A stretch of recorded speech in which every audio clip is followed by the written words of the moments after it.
welcome to Platos Cave on WZZR, coming to you from Australia, the land down under. For Revolution Radio on revolution.radio, and thank you, Nighthawk, for the gracious introduction. Much appreciated. It's home to fresh, relatively uncensored ideas. That's us here on the station. Also, a place to get your merch. Go to the chat room. We're in the chat room right now. I'm going to do a shout out. We have Narara, we have Futurist, we have Comet. Hey, Comet. Comet said hi.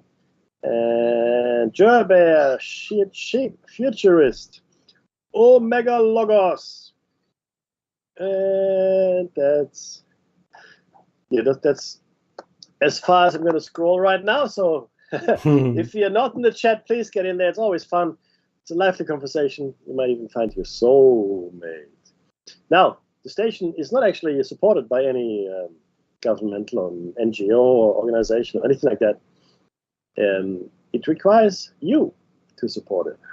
No one else, just a listener. If you like what you hear, it's a very democratic way of doing things. As long as you can donate, the station will broadcast. If nobody donates anymore, then we will assume that nobody is listening, and the station will simply cease to exist. In order to forestall that event, please donate. If you can't donate, that's okay. Things are tough all over. We keep saying it. It's true. But you could tell your friends and family about it. Maybe strangers. Wear the merchandise. Wear the T-shirts. Wear the cap. Get a cup. Dave is good. A 15-ounce cup or 200-ounce cup or 20-ounce cup. 20,000-ounce cup. There you go. You heard it here. He drinks 20,000 ounces of coffee a day. There's still some body left in his coffee. Yeah, and maybe one of those good folk can donate, right? Today is the 29th of June, 2023, a completely arbitrary date in the... Arbitrary Dave? Who's that? Is that... Yeah, is he on the call? It's a brother to a conspicuous date. You can catch the cave on air online on your smart device or grab an app to listen anywhere or listen at home on a Grace Tabletop Digital Radio. You can also go to the archives. Another reason to donate, because in many ways this is a public service, this station. And as such, all the archives are free. So you can just go in there and enjoy the content. And if you have, if you're so inclined, if you have time on your hands and you would like to hear something different, go into the archives. Always better to listen live, always better to go into the chat. Mm-hmm. Before we start broadcasting at you in anger, we would like to acknowledge the traditional custodians of the land from which we broadcast. Dave. The Dark and Junk people. Thank you, sir. And I myself am broadcasting from Darak country, and we would like to pay our respects to elders past, present, and future. And just on that, it's NAIDOC week. What does NAIDOC week mean? NAIDOC week means it's a week where we don't just celebrate or acknowledge the original or the pre-colonial culture of this continent, but we also attempt to learn something about it. Now, today it was a special day in my daughter's school, Dave. They had if a gold coin donation, and they could come in Aboriginal colors. So my nice. came in black and yellow, and I want to say black and red. I want to say red and gold, yes. They didn't have all the colors. They only had the two of the colors each. But they learned about the Darak language. Nice. My eldest daughter did. She told me she also made an Aboriginal themed bracelet. Beads, red, black, and gold beads. Funnily enough, that also are the colors of the German people. It's a funny coincidence. But it's really interesting because for the longest time, certainly when I came to Australia back in the late 80s, no such thing. No, we had, there was a Torres Strait Islander boy. He was a great guy. I liked him. I forget his name. It'll come to me during the show now. I apologize, but it'll come to me. I liked him. He was a big fella. And we also had an Aboriginal girl, I believe, in the school. But there was no specific mention of it. I mean, no one's creed or race was mentioned in any which way. But there was also no celebration of it by the same that's true. token, which is a shame. Ray, his name was Ray De Palma. If you're listening, Ray, This goes out to you, my friend. It's been, what is this, 23? It's been 34 years since I last saw you. I hope you're doing well. But yeah, so there was no specific celebration. Now it's changed, Dave. It's changed. It's been, but celebration is not enough. You see, to my point, and I would like to know what you think about it. We should also learn about it, right? To embrace what was there, at least to understand it, to have a bit of an idea, right, Dave? Totally agree. So I've been in 2 burning leaf festivals now, or selling. I'm not sure how to coin it, but yes, 2 of those, and I think it's pertinent to understand just how they were able to keep the land the way it was, and much to our chagrin, we've failed even with all our tech and understanding and what we thought was right. But let's put it another way: everything you see in Australia looks like food, isn't? That's right. Right, and you would be completely surprised that they could live where there wasn't any apparent food. Yeah. It's not like the Garden of Eden, right? No. Where you walk 2 steps and you've just bumped into an orange tree or an apple tree or, I don't know, pears. They all had to be somewhere, right? No, not at all. And that's what the early explorers discovered. Even, was it Boston that had the cherry tree? Mackie, I think. I want to go and Massachusetts? Sure. Let's just say yes to that. I do forget which town. I think it MA, probably. Yeah, they had cherries. We've got nothing. Yeah, sure, if you want, there's a yellow stamen flower that you can stir in your tea and get it kind of like an artificial sweetener from it. It's kind of honey-ish flavour. But apart from that, no. So, wow. Have a stick, we'll travel, we'll eat. Is a good way of thinking about it. But, Mackie, I'm surprised. We had 2... Not surprised. I'm surprised about your story, which I think is tremendous. But reflecting back on it's hard to... 40 years ago or more, when I was at school, 46 years ago maybe, we had at primary school, or elementary school if you wish, if you're in the US, we had 2 Aboriginal children our age there. But this was in the days when the school gave out free milk in the morning. Okay. And looking back on it now in hindsight, they were probably the stolen generation children. Makes sense. At my school. The right time frame? Yeah. Yeah, pretty much. So, they didn't hang out in the group we were in. I don't know if we were just being awful children or not. I don't think we didn't call anyone names because it just didn't matter. Because we had Greek and Italian in our group. There was some European, Northern European people as well. So I don't know. I'd really wished now that I'd gotten to know the poor kids. I don't mean POOR, but I mean the people of less affluence. Yeah, probably the way to put it. We were skint. Like, my family was skint. We had nothing, right? Our school was not a private school, it was a public school. And there was no expensive cars that picked children up. For the most part, we walked home unless it was absolutely pouring down with rain. I mean, it really had to pour down with rain. I was a walker or bike rider later in life, yes. Later in life, when I went to high school, I rode a bike to school. Mackie, wow. So today, I'm sure if it was today, if we were suddenly children out of primary school, then I would suspect that it'd be different. Just like your kids, that would be a good experience. I would have, because look, I came to Australia in my late teens. I was 19 when I came to Australia. And so I did 11 and 12 again here in Australia, simply because I had a choice between 2 years in high school or 1 year in TAFE in order to go to uni. Back then I wanted to. Anyway, point is, I would have welcomed to understand more, to learn more about, excuse me, the Aboriginal cultures. But you know what? I don't think the teachers were equipped back then, Dave. Not like today. No, not like today. And I think it was just less of a thing, if that makes sense. It was just less of a thing where we didn't even know the traditional names of the lands or the people. I mean, we knew that Parramatta was an Aboriginal name and Wollongong and Woy. What it meant, though, we had no idea. The only thing I knew, because I worked in an opal store, was Kuba Piri. It was a corruption of an Aboriginal bird, which actually meant there's a little boy in a hole, right? Mm-hmm. But there was no active education of us in anything Aboriginal at all. It just wasn't a thing. And like I said, it's a bit of a shame. And I would have very much enjoyed it, I should think.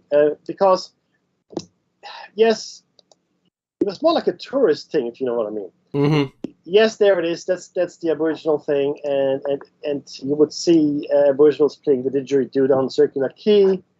You know, you would that would be the limit, or at least of my exposure to the Aboriginal culture. Wow, with our mindset today, Mackie, it'd be a different experience, wouldn't it? Well, I think so. Mm-hmm. Sorry, let me rephrase this.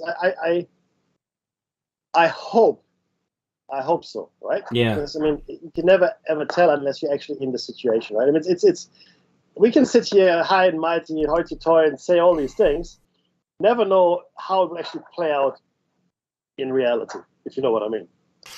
Oh, I know what you mean. You know, we just don't know how we would react or what would happen. Mm-hmm. But I would like to think of you and I, at least, to be fairly open-minded and really enjoying the experience.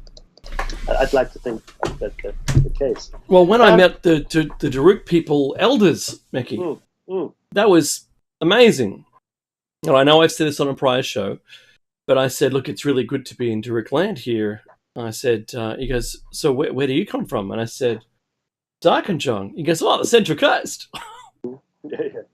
I go, yeah. I said, I've been to Mount Yango and Space Rock. And he goes, oh, there's some great carvings up there. I said, yeah, I know. You know, Biami, the three sons. He goes, you know the story? I go, yeah, the message stick, mate. It's all good, right? So I even had muffins made with lemon grass. Lemon myrtle? Yeah, lemon myrtle. Thank you. And they were the most delicious muffins I think I've eaten, probably, if my wife isn't listening, ever. If she is listening, no, hers are better. The thing is this. It is now that I use it in my cooking, the native herbs and spices. Actually, right? There's some really interesting and subtle flavors, I have to say, right? Or some very bold and pronounced flavors, if you wish. No, look, there are those as well, right? Yeah. And it's really funny that only now it's sort of coming into its own. And it's funny because when I came, again, I can only speak from my own experience. I can only imagine it was much different in the 50s and 60s. Yeah. But when I came to Australia, it was really hard to find good coffee. It was hard to find good coffee. It was almost none. Yeah, only it was Greek coffee shops had the good coffee. The good coffee, that's essentially correct. And we had to look far and wide to find the things that we liked. In Auburn, we could get all the stuff we wanted for some of the German stuff. That was really hard. But also the selection of food available in Sydney itself wasn't phenomenal. It was mostly it wasn't the smorgasbord we have now. It was very English-sized. Yeah, 100%. Mm-hmm. And now, though, that's completely no longer true. It's all fairly authentic, including the use of indigenous herbs, spices, ingredients, etc., which, again, makes us all the richer in Australia. We're very lucky, right? Yeah. And but it only came about fairly recently, but it all sort of the reason I'm saying is it also collided. The story, excuse me, changed. The story changed. right? The story that we're being told. Now, why? I mean, who knows? But the point is to change, and all of a sudden it's a different thing, right? And we are now trying to make sense of it. And it's really tough, especially for the older generation, because they were brought up in a certain way, right? Like this voice to parliament. I mean, it's really important to understand all of this, because people out in the world say, well, Australia should just get over it and do this and do that and whatever. It's easy to say, right? But people have to understand the history behind it as well. It's not as easy as saying, you just get over it and do it, right? There are generations of people still alive that were brought up in a very different way. Mm. Where Totally. Aboriginals were not seen as equals, and were not seen as having a right to anything, really. Yes. Right? Yeah. Okay, this is all before, in fact, what you call it? What was the agreement? The landmark case. What was that called? Mabo. Yeah, thank you. It's Mabo. the vibe. It's the vibe of it all. But it was well before then, right? Mm-hmm. And it's people that grew up in that different world. They're still alive today. So it's a really interesting situation we find ourselves in, right? Yeah. Yeah. No, please continue your thought. No. Where it is really difficult to understand that kind of thinking. But that's how they grew up. So we have to make allowances for that, and we have to all come together somehow, right? But the story is changing. Yeah, totally. So when I grew up, just an aside here, the kinds of food that we had for dinner, let's say, just offhand, because of pasta was being experimented upon, right? So, when I grew up, we'd always have like lasagna or bolognese or something like that, right? Which is basically just there's very two similar things. Don't hate me if you're Italian, but it's very westernized bolognese. So you grind up a whole bunch of vegetables to a paste and put those in there as well. So you're thickening it out, and it's rather a brown-like sauce with very fine grain. Now, you can do a 50-50 beef and pork minces together, which actually has a really nice flavour. But when I grew up, the only meat that was truly cost-effective for a small house on no budget were like lamb cutlets and pork, pork chops. Mm. So if you had a nice, large, thin lamb cutlet, you could crumb it. But otherwise, it was if they're just a tiny bone, then you've got that little curl. There's really not much there at all. It's more just gnawing, hand finger food, suck right? the bone. Yeah, pretty much get the marrow out.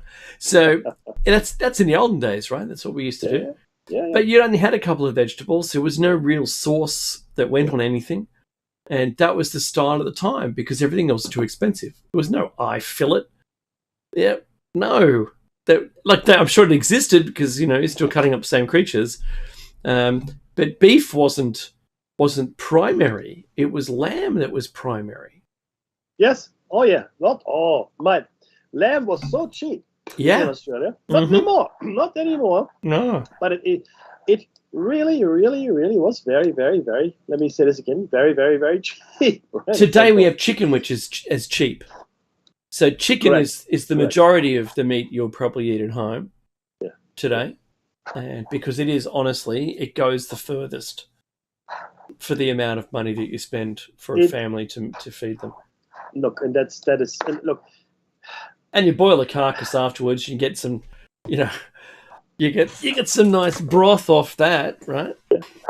But that's where we are, though, everybody, right? I mean, we are now truly at a point where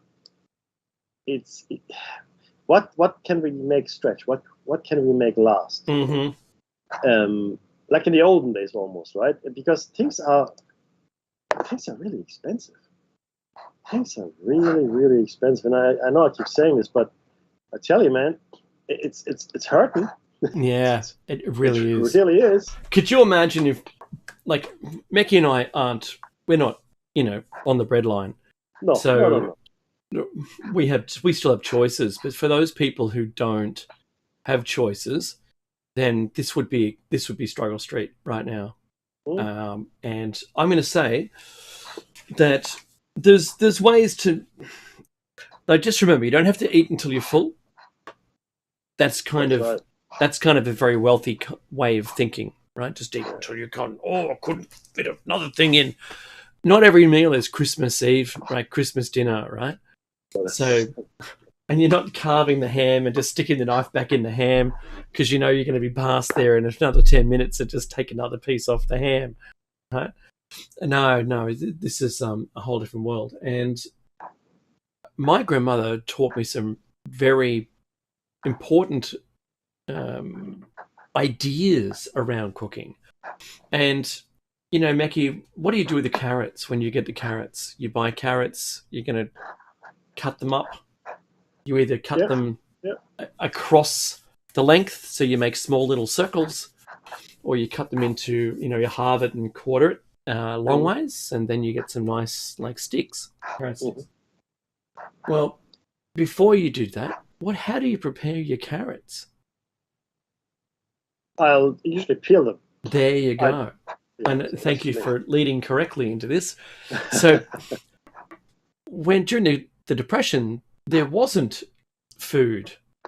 And so you didn't waste the food by peeling them. You just ate them. Because think about if you every single day you peel carrots, think about how big that pile of carrot peelings would be. Oh, yeah. And you just can't afford to waste that much food. So think about how you might be able to save food or save the wastage on food. Mm-hmm. Today I heard a really interesting program, it was on the ABC, and I was having lunch.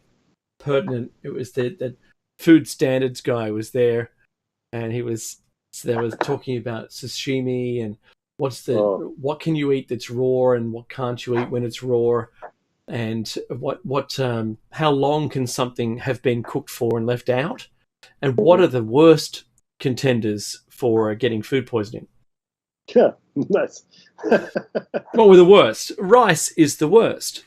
Yeah, that's actually... Leaving cooked rice out for anything greater than 4 hours is dangerous. Bad idea.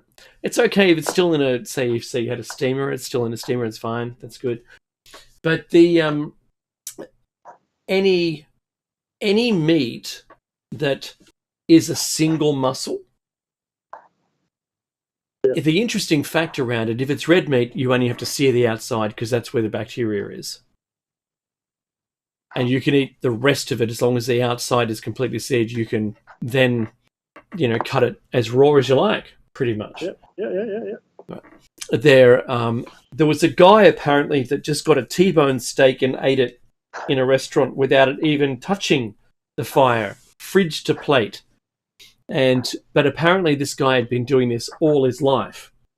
And you can become immune, though I'm sure the beginning of that would not be pleasant, to what's there. As long as it was refrigerated the entire time, at least you've got some head start. It's like a starter's gun. Got to be careful. As soon as that starts counting, like when you say, "Can I have a doggy bag, please?" You're eating that the next day. As long as your journey home isn't very long. But one of those things was even chicken, and I'm not suggesting you try this because this is not advice, not safety or medical advice. Not medical advice for you. No, but if it's a breast meat, as long as there is no way that blood could get down between the muscles, between them, say like in the leg, lamb leg or something like that, where there's more than one muscle.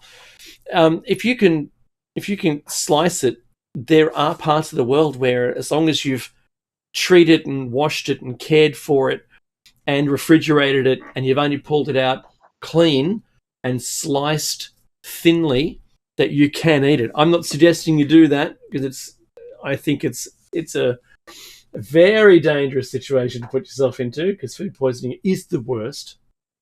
Yeah, it's really it's terrible.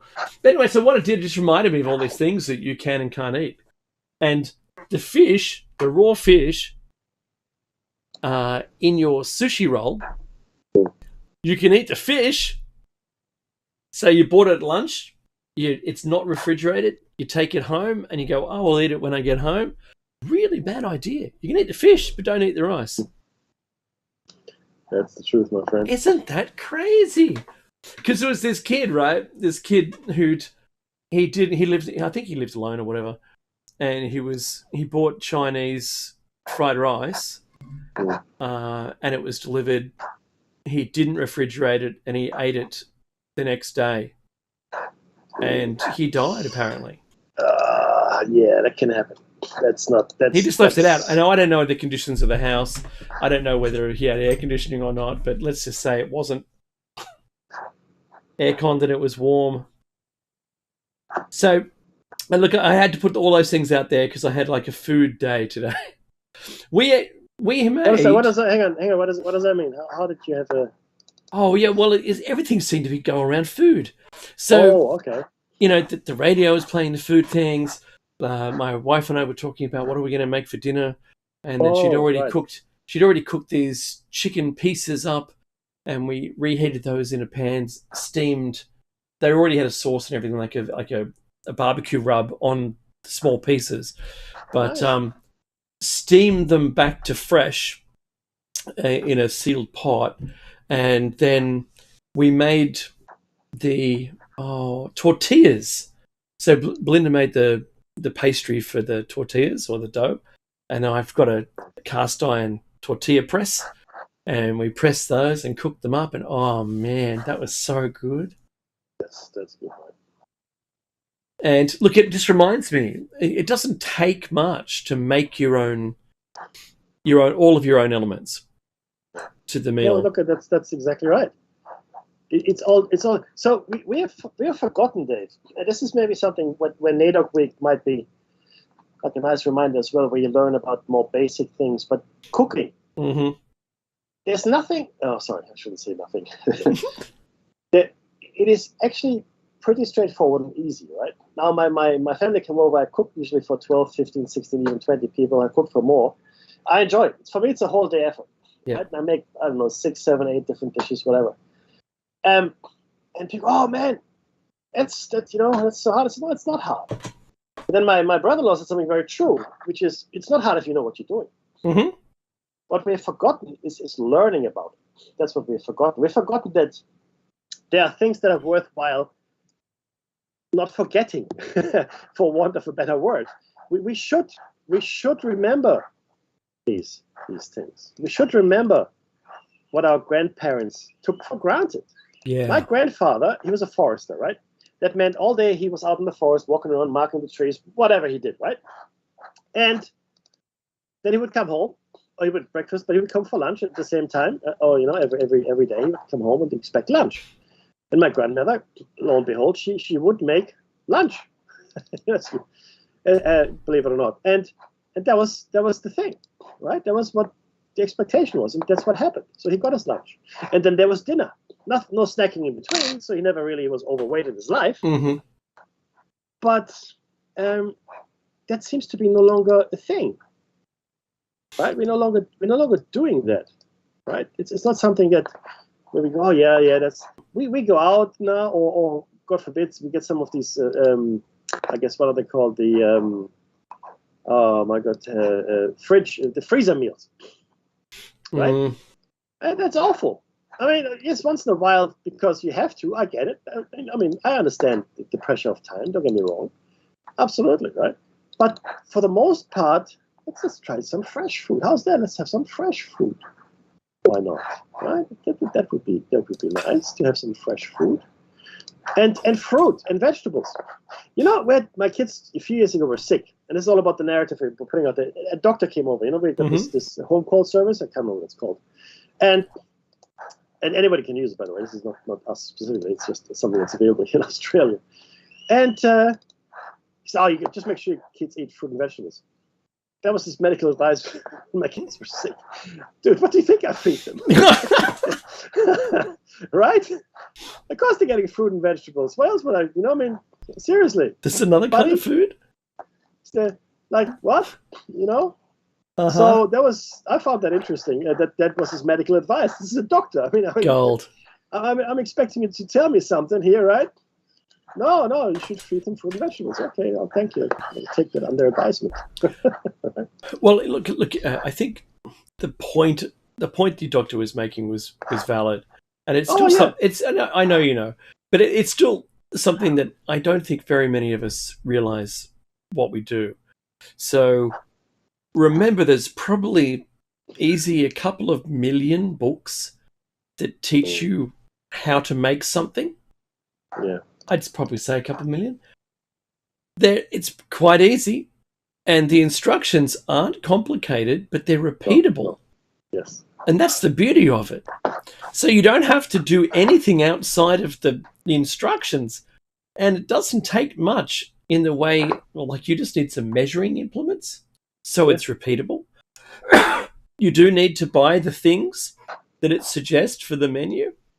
And the rest of it is, as long as your appliances work, at the bare minimum, you can do that. Yeah. Once you get enough experience, you build it up, then you can start to experiment. But don't experiment immediately. Remember that cooking is actually chemistry. It is, yes. And physics mixed together, I suppose, because you're changing some elements. So I think that's really important to do, and do it for yourself. There's for me, the most important thing is we've become, the light switch generation. I want something, I just turn the light on. Right? The microwave, isn't it? What's Homer's thing? Isn't there anything faster than a microwave? Especially when you're having to wait. Right? 4 minutes. Right? But you're right though. It's instantaneous gratification, and we're living in a society where we don't value waiting. Well, everything needs to be done now. Instant gratification. We have to have it now. We need to consume it now. I want it now. I don't want to wait for it. Why are you making me wait for it? Right? What's going on here? I'm not happy. So you know what? When you've cooked enough times to remember the recipe, that's something else. And you know what's even more telling? What's that? Baking.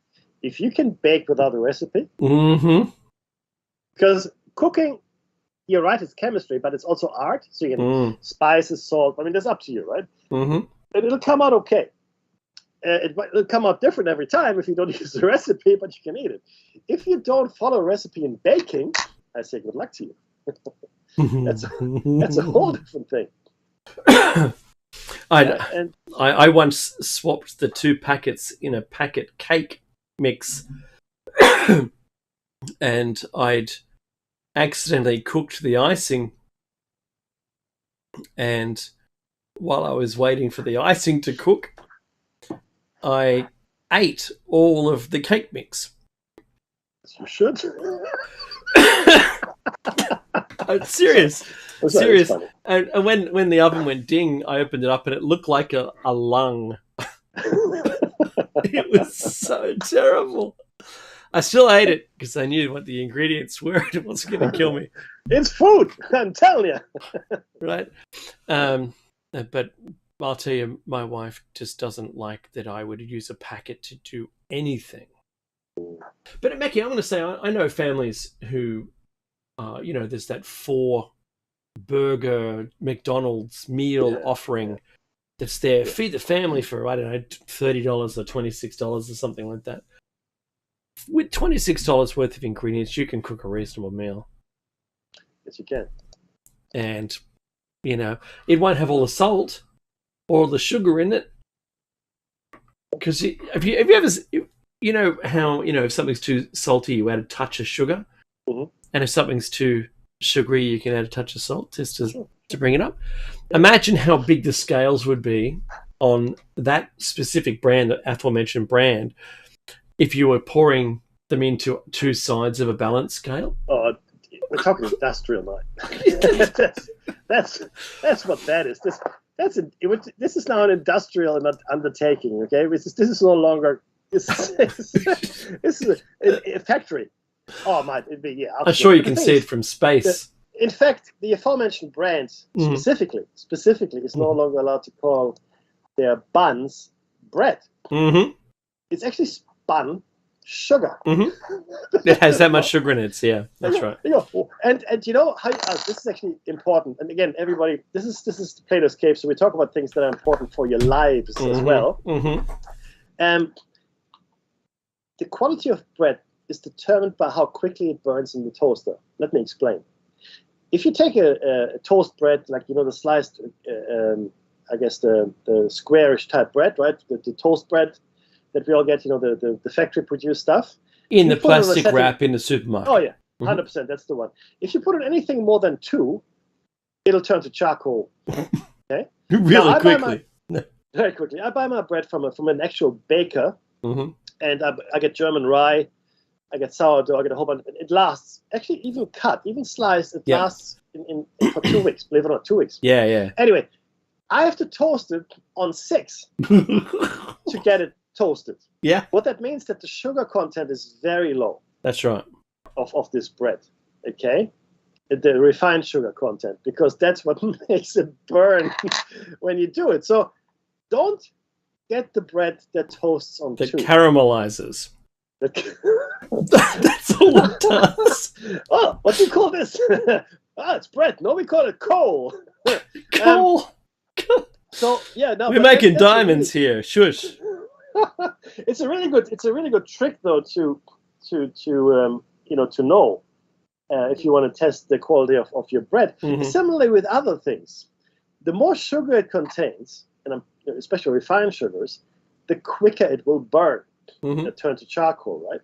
And it's funny as well when you've got a chicken that was reared, or any kind of meat, including fish. Buy one that is organic, or that comes from a farm that lived a life in the fields, ate grass, whatever, and then cook a piece of meat that came from a factory, meaning these animals were locked up, they had all kinds of hormones. I guarantee you that you lose at least 30% of the factory meat in mass. It's just be water and all kinds, and it won't look right either. It won't look right. And then I want you to do another thing for me. People poo-poo butter. Like, I don't eat butter, this and that. I'm not advocating that you deep fry butter like I've seen some carnival fairs in America do. So there's a block of butter, they batter it, Dave, and then they deep fry it. And I say, no, I'm not kidding. Hang on. Wherever, if someone can send me a link, post it underneath the video or into the chat room, and show me what that looks like. Even give me, because that'll be on my tour list as a bucket list is a must-have. No, I hear you. It's a thing though, which is really quite. It's disturbing. Imagine you're in the food truck, right, with the deep fryers, and you've run out of food, and someone goes, "Can I have some food? Something deep fried?" You quickly look around. You go, "Oh, stick of butter." Oh, sure. Oh, crisis averted. Goodness me. That was a close one. What? That'll be $5, thanks. Excellent. Yeah, exactly, right? Yeah, but that's but it happens. So put some margarine into Isn't it only one element away from being aluminium? Dude, I don't know what it is. I really don't. All I know is it's not food. But you know why it was made, right? Oh, well, yeah, to make it last on the long boat rides, right? Boat trips, because the other ones would go off. Right? Am I right? Is that correct? Yeah, okay. Yeah. Look, I get it. I dig it. You want to make things last. I understand it. I'm not. Again, there is a purpose for everything. Do I advocate that you should eat pickled meat, meaning pickled, or not just pickled, but salt aged meat? Well, not on a regular basis. It's bad for your blood pressure. But the reason it exists is so it would last. Yeah, I got no problem with that. And if you're in dire straits and the only thing you have is margarine, because everything else has gone off, then by all means, if it stops you from dying, eat it. Absolutely. Yeah. You'd be a fool not to. So, Meki, on your example with the bread, did you know, and I'm sure you did because you've heard me talk about and tell this tale before, but toasters revive bread. Yes.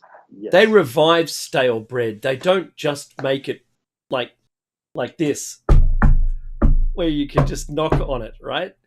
No.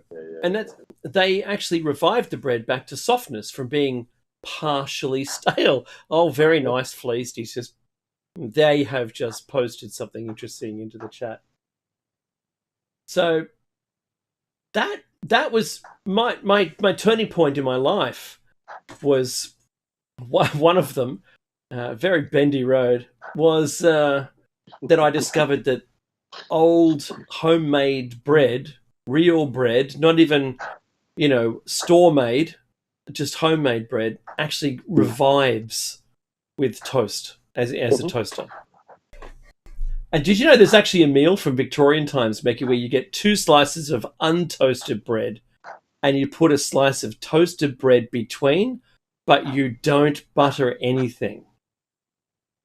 Is that right? Yes. I didn't know that. What is that called? Like a bread sandwich, or I'm not. Yeah, kind of. It was in Victorian times, and while you're chewing the untoasted bread with the toasted one between, it actually starts to begin to taste sweet because of the untoasted bread. Is that right? Yes, and it's while you think, what a preposterous idea that is. I was thinking just that. Yes, me too. Me too when I learned about it, and I've had it since, and it is actually pretty good. Wow. Oh, it's not my first go-to, let me just put it that way. But if there was nothing else, and I only had one slice of toast toasted, and I was really hungry, I would just put it between 2 pieces of untoasted bread. Oh, yes, please. Wow. That is interesting. So put your toaster on 6, Mackie, and give it a burl. Oh, look, I'll have it. I will. I will do that. Because that sounds really interesting. That sounds really interesting. I didn't know this was real. But there's a fellow who researches meals, and it was on. He was a guest on one of those Who Do You Think You Are's? Yep. For the people who don't know, that's a TV show where there's a famous person who does a family tree look up and usually encounters something surprising back in so many generations before, and this was one of them. They'd found that the person had published a cookbook, and this was one of the items. Wow! Or it was on the wedding list, or this is the meal, or whatever it was, or the hotel that they were staying at, whatever it was. I can't remember the details, but anyway, the take-home message is yes, it's actually pretty good. No, look, I'm going to have it, my friend. The reason we're talking about this, there's actually a reason for this, everybody. Yes, this is Plato's Cave. You haven't tuned into the cooking channel. It is still Plato's Cave. The reason we're talking about this is because food tells you a story. Mm-hmm. Okay, let's be very clear, and it does so in a very profound way. It is a way to connect with your culture, your roots. The best way, Anthony Bourdain actually said it himself as well, the best way to connect with a culture is via its food. You go where the people eat. You see what they eat. You don't go to the restaurant. If you go to Tokyo, please don't go to McDonald's. Okay? And similarly, it is one of the few true things, because tastes develop over time, and they're always true. We're trying to do away with it with our fast food culture as well. We have changed the narrative to become meek and uncertain and afraid. And one of the few things where we still have autonomy and we still have what's the best word? A certain sovereignty. Mm-hmm. That's what it is. It's food sovereignty. We still have food sovereignty, everybody. And that's a wonderful, wonderful thing to have. It really is. So whatever you do, just make sure that you have a connection to your cuisine, to your past, or to where you live. Either. I mean, it's all good. It's all good, right? And it's really nice to have that kind of connection to your world, right? It's a unique thing to each culture that we should foster and never let go of, right? And it's also something that is really difficult to take away, right? People can't take it away from you because it's you. There's just a deep connection to the things we eat, a very, very deep connection, right? And we can, be proud of that. It's a good thing. If you let them take it away, then that's on you, right? But if you can keep that food sovereignty, you can yeah, it's a great thing. It's a connection to the truth, to your truth, to your family's truth, to the truth of your people. Okay? The language is the first thing they will take from you. They will take your dances, they will take your children, they will take your costumes, they will take your stories. But it's hard to take your food. It's really hard. It's not impossible, but it's hard to take your food. For many cultures, and that sounds odd, right? It's the last connection to who they truly are. Yeah, that's a point. And that's why I feel, Dave, we're really blessed living in Australia, where that truth is becoming more truthful. We're no longer partaking in necessarily anglicized versions of the food we like, but in the actual version of the food that is out there. We have developed a palate, and we've become adventurous, so we want to know about these things. Yep. But with that then come other things. Because once you start sitting down eating someone else's food, then you wonder, hopefully, well, what about them as people? What's the history? What's the background? What's going on here? I don't know. Right? Maybe you're moved to learn more about these people. Wouldn't that be something?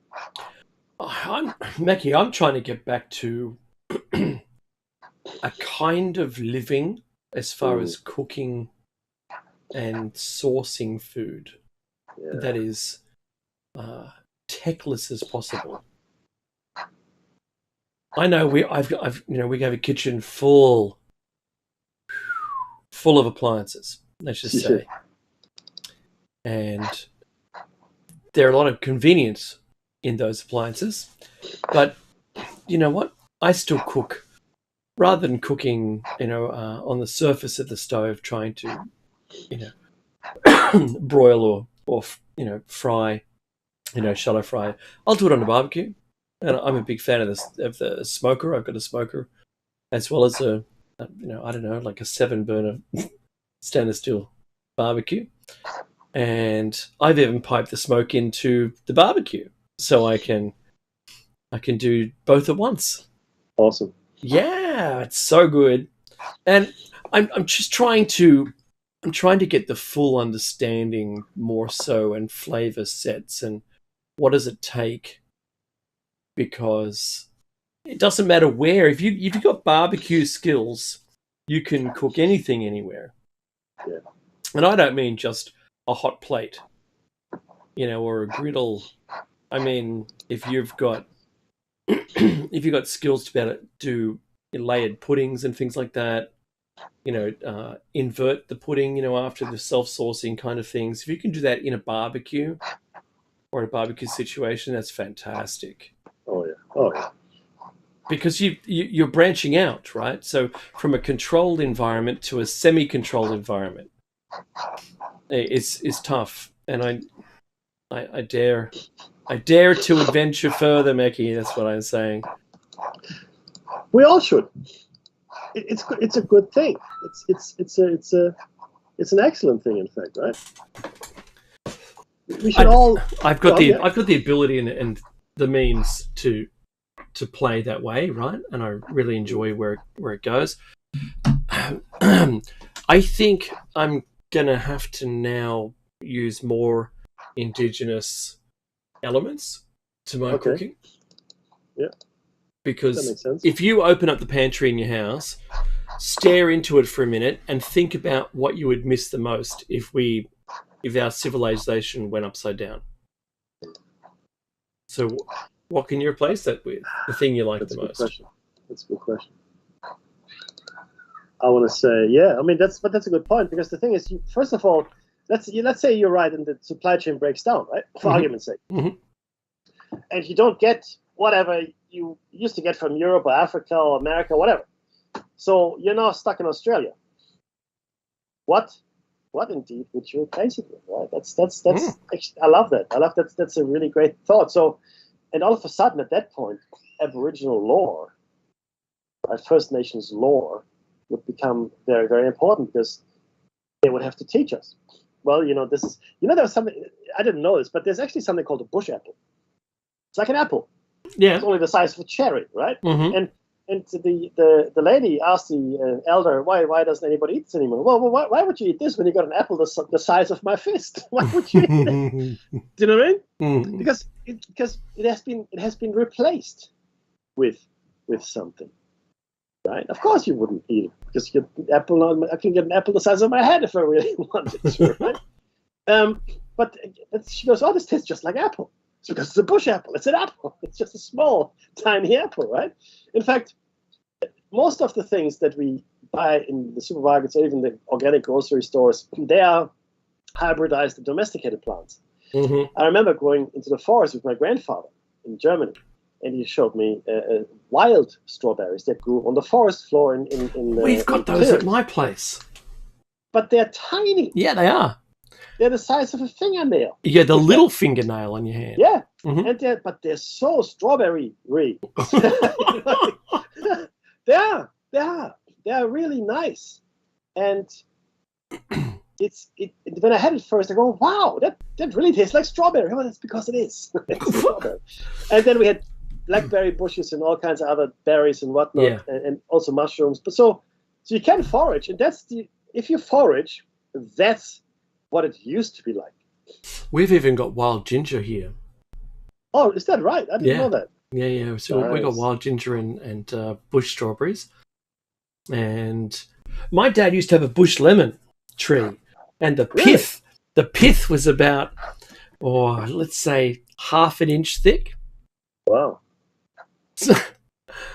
And they were strong. Only for men. Right? And my dad would bite into it like an apple, and his face would contort.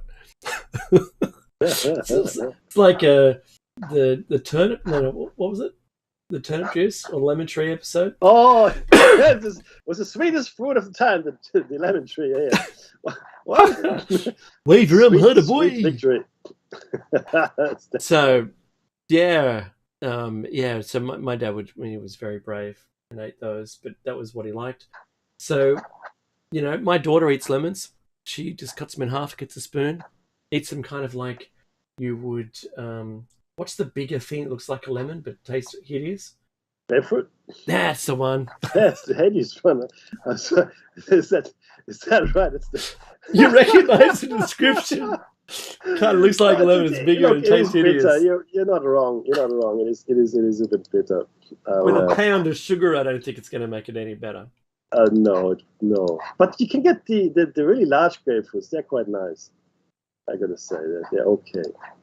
If you go to the Grace Brothers food hall, Becky, everything is tremendously large and delicious. We'll put some flavorizer in that for you. What? I think some royalties coming my way for that. No, I don't think there's prices on anything. And David Jones? No. Yeah, the DJ food hall, yeah. If you have to ask, you can't afford it. You can't afford it. They had a custard tart there. A custard tart, like a Portuguese custard tart. Right? Yep. A little bit bigger than normal. $9.50. $9. And croissant, ham and cheese croissant, how much? $12? $17.50. $17.50. What? I've seen people that they don't have shopping carts or anything. They just have these woven baskets that they walk around with, like you're collecting eggs. And they're only buying for now. There's no no need to store anything. You're right. There's nothing in the pantry. There's nothing in the fridge. That's right. Now, I'm a big fan of the fridge. Oh, jeez. But make sure you got stuff in the pantry, is what I want to say to you. Make sure you got stuff in the pantry. That's all. That's important. Oh, wow. This was quick, everybody. Look, this has been Plato's Cave. Thank you so much for allowing us into your home and sharing your time with us. It has been a pleasure. Hopefully you enjoyed our banter. And don't go anywhere. Don't touch that dial or button on the computer or your mouse, for that matter, because something is going to come up. Not sure what. It'll be great. But most of all, be safe. Have a great Thursday, people.